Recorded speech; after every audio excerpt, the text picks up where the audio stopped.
What is going on, everybody? Hope you guys are having a wonderful Friday. I feel like we've got a really fun slate going on tonight. I'm excited for it.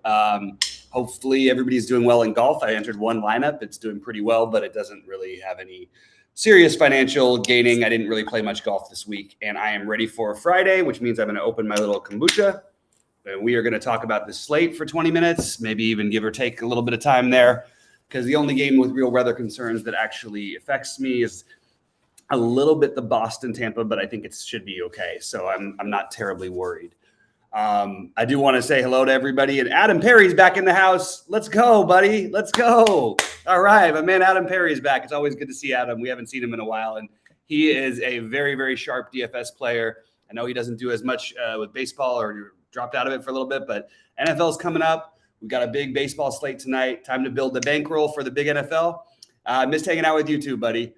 Anyway, so I'm going to be getting into the slate, and it's there's a lot of ways to go and nothing obvious, which makes it feel really nice. I think that Philly is the most obvious, obviously, but I'm willing to commit 20% of my stacks to Philly and be a little bit over the field, because I think there's enough other spread out stuff. There's enough combo stacks you can get into. I wouldn't worry about it too much. And also, with as far as their hitters go, you really can, Veerling in the 9-hole. Castellanos is going to be low owned. Segura is going to be low owned. Bryson Stott's going to be low owned. Just include two of those guys, or not even just one, and then build a couple of different spots elsewhere, and I think you're okay. I don't have any current projections. As shout out to Goldie for doing an awesome job in Sheets' absence. I don't have any player on this slate above 14%, and neither does, let me see, Sabersim has a couple guys at 15, I believe. But yeah, it's really there's just not a whole lot to worry about as far as ownership, I don't think. So I think this is a really good slate to play if you're a GPP player. In general, if I'm playing 150 today, I would probably include more stacks. I'm really heavily focused on Toronto. I do like Philly as the number 2 stack, and it's more of an ownership thing. I think Philly probably gets there enough of the time here, but I really, really feel like this is a spot where I want to take Toronto, and I think they finally have that outburst game. They're going to be very low owned. Detmers, you can have mixed feelings. I have mixed feelings about him in general. If you're going to struggle with strikeouts against this Toronto team, and I know he's had some good games where he's gotten there, I just feel like this is a spot where Toronto could kind of hammer him, and I like the idea of getting into that bullpen. He did have the 2 7-inning starts, Detmers, not too long ago. But other than that, has been sort of in the 4 to 6 inning range, even a little lower in some cases. And you can really you can definitely hammer him. His strikeouts are just so wild. Like, he'll go these games and, he pitched what did he have, a 9-inning game with 1 strikeout earlier this year, or 2 strikeouts. And then he has, then he'll strike out 12 against Texas. It's really hard to figure him out for me. But I like the idea of betting on Toronto at home here against a lefty. That's a righty dominant lineup. And I just feel good about the idea of getting them at lower ownership outside of maybe Alejandro Kirk. And even that, I don't expect to be that crazy. But these are by no means, you could make a lot of arguments here. So going through, those are my favorites. I really like the White Sox as a low-owned stack also. Bubic is, everybody seems to like Bubic in the DFS world. I don't know if it's because he's cheap and he's had some 18 fantasy point games or something. He's been pretty terrible, just in real life numbers, and he gets hit hard. So I can get behind the White Sox, especially because they have so much value on their team, to either use as a combo or a part of a main stack. And I think they'll get a little bit of steam, but it won't be anything you have to worry about. I love the Yankees against their former pitcher. I always love to do this, and we'll see how it works. I don't know if I love them as a full stack, but if you play Stanton, Judge, and then you get the cheapo in Cabrera that you want to include in that stack, maybe throw Trevino and you get a 4-man. I kind of like that spot, especially Trevino's caught Sears before. I always like that. So that's my other weird stack. And the Mets are pretty clearly, obviously in a good spot. They're going to probably be the next most owned team to Philly. I do like the Mets for what it's worth. They're expensive, and I also, in general, don't tend to stack against Colorado pitchers outside of Colorado. But if you look at the road numbers for Cool this year, he just gets hammered. And I feel like the Mets he's going to leave a couple too many over the plate. So even if you're not stacking the Mets, I do really like the Mets. The teams that I'm afraid of being underweight on, and there's a really good one in here, that would be Houston. I believe in Bradish's talent for the future. Obviously not the ideal hitter's park, but I'm really afraid to be underweight on Houston. I don't even know underweight. I have more of Houston probably than the field does, like around 10%, but they're a team I really considered going heavy on early in the day. The other team that I'm afraid of not being high on is a weird one. It's not that I want to be like so overweight on them, but there's some pieces for the Minnesota against Alex Wood that just seem like they match up well pitch profile wise. Miranda, Sanchez, Garlick, but he's going to probably get pinch hit for. And they're another team that I just didn't quite get to, but I kind of liked early on. And both sides of the Tampa-Boston game, I think, are very, very interesting, but I am not finding myself able to quite commit to a stack there. I am going to use a ton of pieces from Cincinnati-Washington. So drop in your thoughts. Let's get it to Rody. Let's give a shout out to Rody. Rody's playing in the DK Live final tomorrow. Let's get Rody $1 million. How about that? How about I get 100K tonight, and you guys get 50K for the relay, and Rody gets $1 million. You guys can even have the 100K. I'll take 50. I won't be too greedy. But I really like this. And again, I want to give another big shout out to Goldie for filling in for Sheets and keeping up the good stuff with the projections. The numbers are basically identical. They use an incredible aggregation system, and they're really done a great job.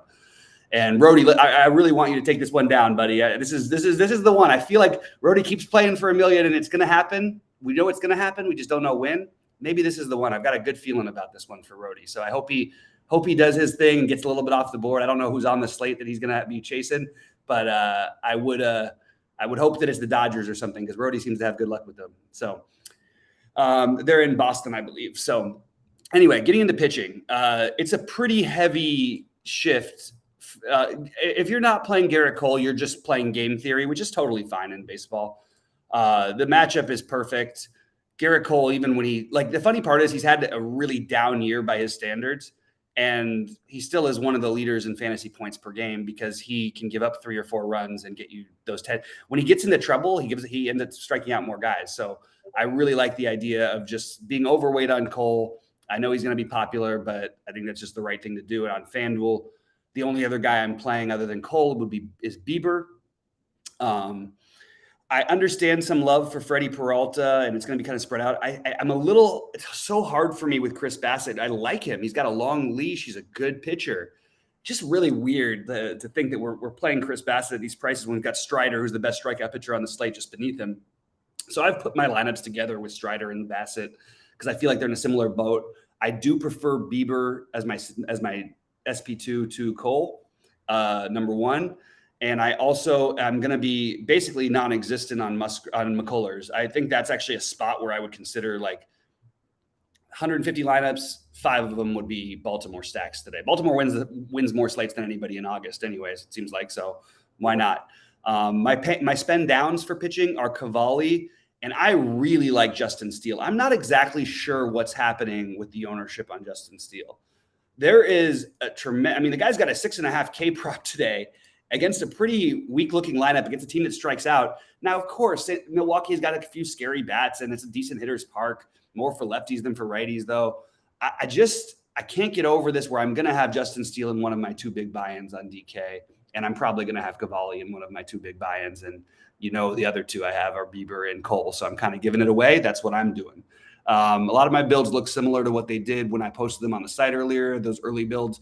The weirdest part is it's a great tracking system for how I mess myself up, because my early builds tend to be better than my finishing builds these days. Just been one of those months, and not been a good month for this guy. Other guys to get weird with, Joe Ryan would be another one I would consider. Glenn Otto, Bailey Falter. I don't think you need to do all that, but those are the other guys in that consideration. And the super huge play the lottery. I'm playing 150. I would have 5% Mike Minor if I was playing 150, maybe even a little bit higher. A guy who can throw 110 pitches, period, versus a Washington team that has a 130 ISO against left-handed pitching is enough of a reason for me to at least consider Mike Minor, which feels really gross to even say out loud. I actually feel sick a little bit that I said it. Mitch White is a good real-life pitcher. I believe in he's a solid guy. He's not going to throw a ton of pitches. He's Not going to work crazy deep, but it is the Angels. We've seen that work before. So I'm just throwing out some other guys. These are guys I'm not playing, but I wouldn't mind if you wanted to take that weird shot. But yeah, so that's pretty much what I'm doing overall. Pop in questions, pop in thoughts. St. Louis against Strider. So I think it's a good question. Strider, really good against righties, high strikeout rate. St. Louis, that's a good lineup. That's why I'm a little bit having a hard time getting Strider into one of my 2 big buy-ins. It's a really good lineup all the way through. I think it's a little too cute for this slate for me to stack St. Louis, but I certainly wouldn't mind using pieces if I wasn't stacking them. I just don't feel you can. I like the theory in general of trying to pick on the young guy who's got, maybe can get a little wild or something at times, although he's actually kept the control reasonable. The strikeouts have always been there. The only game he really got lit up was at Washington in the Mets. Other than the Mets and Washington, which is really weird that it was Washington, he's been really good. He dominated this St. Louis team last time he faced them. He struck out 12 in 6 innings. So I'm not on St. Louis, but I don't mind if you want to take a couple pieces. I think that playing a full stack of St. Louis is probably too cute, especially with Atlanta with a lot to play for and going to use their best bullpen arms, even if they're down by 5 or 6. Atlanta Love versus Quintana, not for me.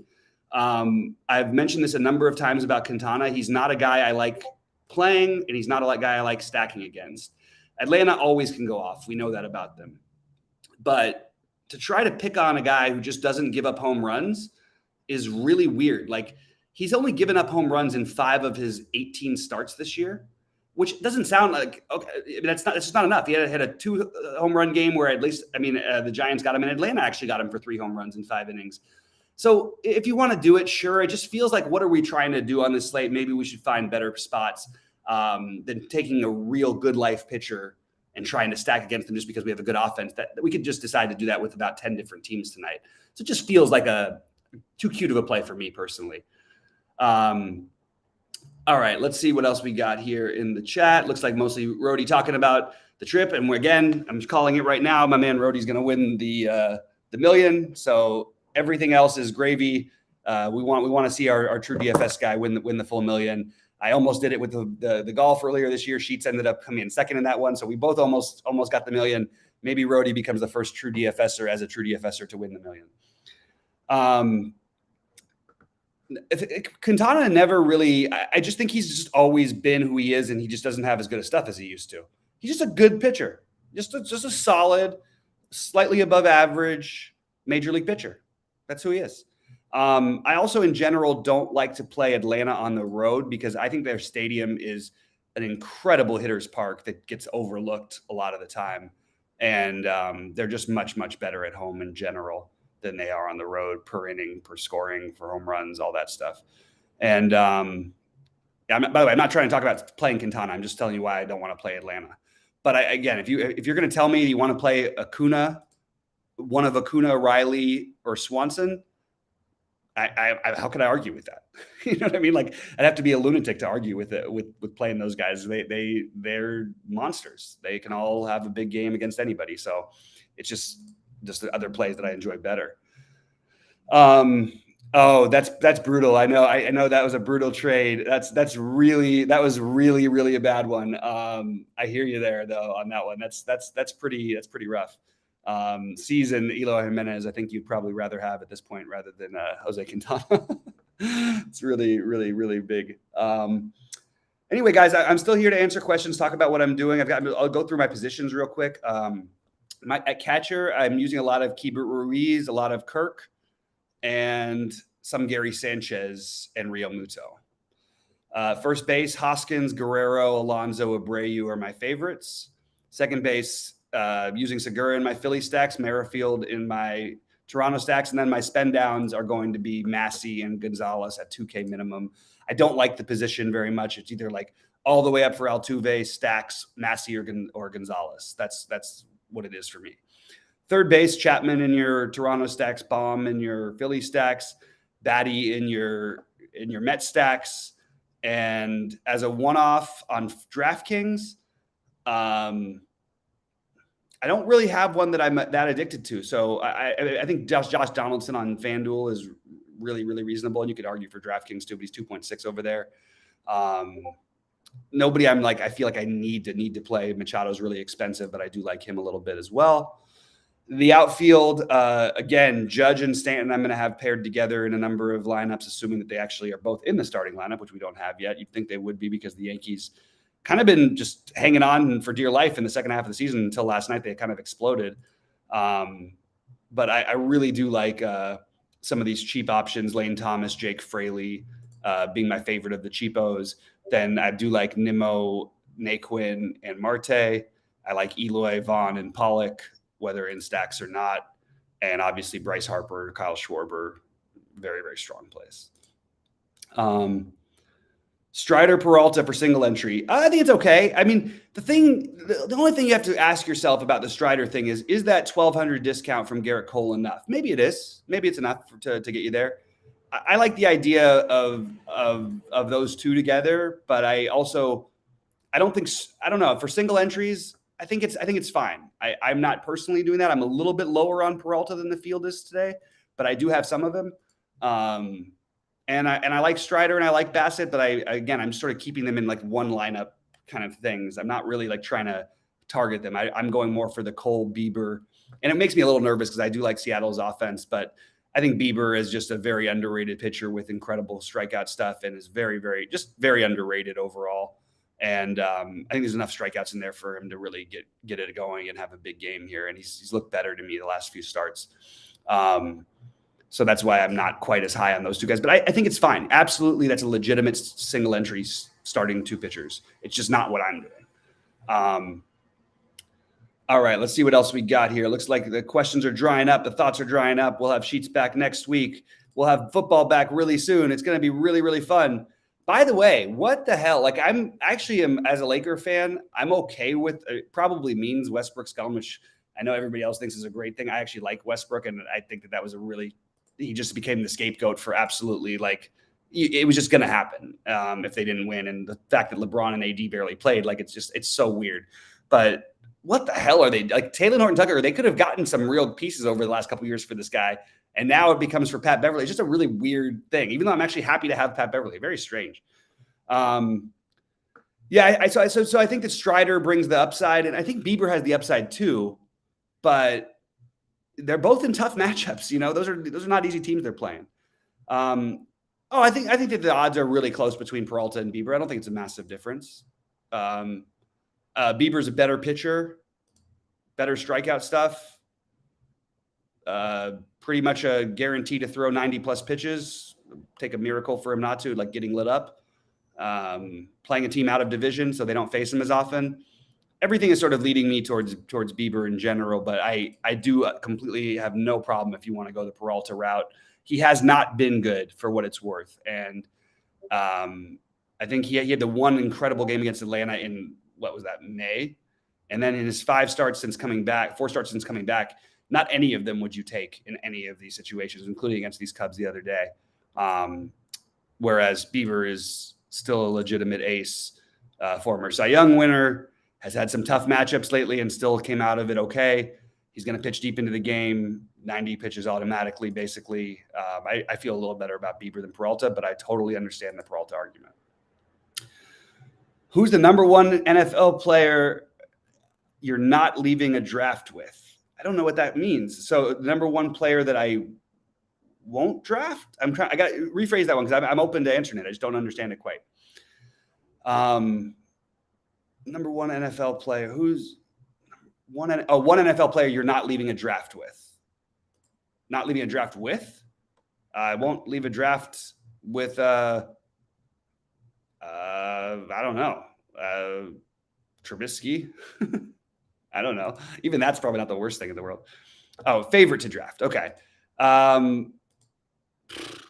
Positions. I'm just trying to think really quickly to look at my stuff. Yeah, I mean, it's tough. It's a tough question. I have like 10 guys rated very similarly, and I think everybody else has a stronger take on the beginning. I think you win those things in the later rounds anyway. I don't have like a surprise out of nowhere guy who's gonna, be a top pick. I don't know. It's a really good question. I got to think a little more about that one. I'll get back to that when we do our football shows because I do want to talk more about that stuff. I don't have a great one. I do think I like Rody said Chargers. You could play all the Chargers, and I think that they're going to be a really fun team, especially for fantasy and all that. All right. Any more baseball related things? And weird basketball stuff. I'm just trying to look at what we got here. I do have one weird basketball take I'm going to throw out there. And this is not a thing I would normally say. First of all, I did it. I got to give myself a little pat on the back for one thing. I got Brooklyn at 40-1 and just cashed the ticket for 3 times my money without a game being played. Because I figured when I looked at the landscape after the trade for Gobert that I just didn't see those guys going anywhere. They're 7-1. They're 7-1 to win the title. And they were 40-1. So I've tripled my money and I just cashed out. That felt really good. It felt like a really, really one of my better things. Favorite catcher to pay down. I like Ruiz. I think Caratini's fine if you're not using whatever in your lineups. He's got enough pop to where you can use him. Switch hitter, so less chance of obviously getting pitch hit for, but always a chance, I guess, but less likely. But Ruiz is probably my favorite spend down as catcher. I like Trevino too, assuming that he's in the lineup tonight against a guy who formerly pitched to him. So I'm always a fan of that. The teams against their former pitchers. Nothing else really, it's the same thing sometimes with basketball will happen, but mostly like it's really a baseball thing when you have a pitcher who's been on a team and came up through a system. They should know that pitcher well, right? It's not great hitting conditions in Oakland today, but you're telling me you're going to get Yankees at like 2%. I'm willing to take that chance against any lefty, much less a guy that used to pitch for them. So I'm gonna get some Yankees. The Bassett thing I totally get. I'm finding myself more in the Cole Bieber train, but I do like to have like my one Bassett 250 lineup in there, which I'm gonna have, and I'm gonna have Bassett probably with. In that case, I'm gonna probably have Bassett with Strider. I also feel really weird leaving. Not McCullers, excuse me. The 2 guys I always get mixed up, McCullers and Musgrove. I do feel weird leaving Musgrove mostly out of my lineups today. I think that he's talented enough to really get the job done against KC, but I just couldn't quite argue for him quite as highly as I could the guys around him. There's really no other excuse for it than that. I mean, I'll have a pivot lineup with him again instead of Bieber. I'll have a pivot lineup with him instead of Strider. But it's not going to be like he's not a priority guy for me. Waka did not cross my mind for half a second today. So unless I'm missing something, partly that was maybe weather related. Let me just double check his ownership. 0 ownership, 8,500. I think playing Waka would be a really bad decision. Personally, there's just too many other guys who could outscore him. Even if he pitches well, you don't even know if that's going to equate to being a game that you would want. You got guys who can really put up some numbers. He's been way better than people think this year in real life. He doesn't go deep into games mostly. He's not a great fantasy producer. Had the one outstanding game against the Angels, who doesn't? And that sort of skewed his numbers for fantasy average production because he put up like 39 in that game. But I just can't quite get there. It just feels like you're playing a median play. And if I'm going to play him, I'd rather play Peralta. But kind of an interesting thing to thought-provoking to maybe throw him into one out of, if you have 30 lineups, maybe he's in one of them. Wind blowing in Toronto. I'm going to guess the roof is closed. We can take a quick look at that. Roof, Toronto, closed. Let's see what happens. Rogers Center, we are going to see roof status. Why can't everybody just do it like the Diamondbacks do, where it's just really easy to find right away? I would need to know if that roof's open. I don't know if the roof's open. I'm trying to figure that out. I'm going to guess that it's closed, but I'm not 100% sure on that. Could easily be open today. I didn't have wind blowing into that game because I had the game as closed. So unless you know something I don't, which means the roof's open, I would like to see that if you do have that information. A roof is open. I did not have that information. And how much wind do we have blowing in there? It doesn't tend to affect as much in Toronto, but I'm curious how much wind exactly we have blowing in. Let's see what we got on my Toronto list here. That's a really good. I like that. I like that you guys brought that up. That's sharp. I don't have any wind amount. Does anybody see how much wind is blowing in Toronto? Again, it doesn't affect that stadium the same, but still, like, it's not like San Francisco where it doesn't affect it at all. I have to look at that a little bit. So I'm going to try to take a quick gander. And you know what? Maybe I'll just throw it out to my buddy Roth and see what he says about it, and get to you guys in Discord. If you're not in Discord, please get in there now. I'm going to pop the link in. It's an awesome Discord. We got great people, and we would love to hear from you guys. So let me pop this on in here and make sure you guys all are already on our Discord. And again, good luck to Rody to win the million. Good luck to all of you tonight. Good luck to me tonight. Let's make some money. Let's have a true DFS winning night and make some real money. Every stack is going to be low owned, so it's the same stacks for me. Toronto is probably my number one right now. But I do like the White Sox, Mets, Yankees, and then the Phillies are the chalky one. Good luck to everybody. Let's freaking go.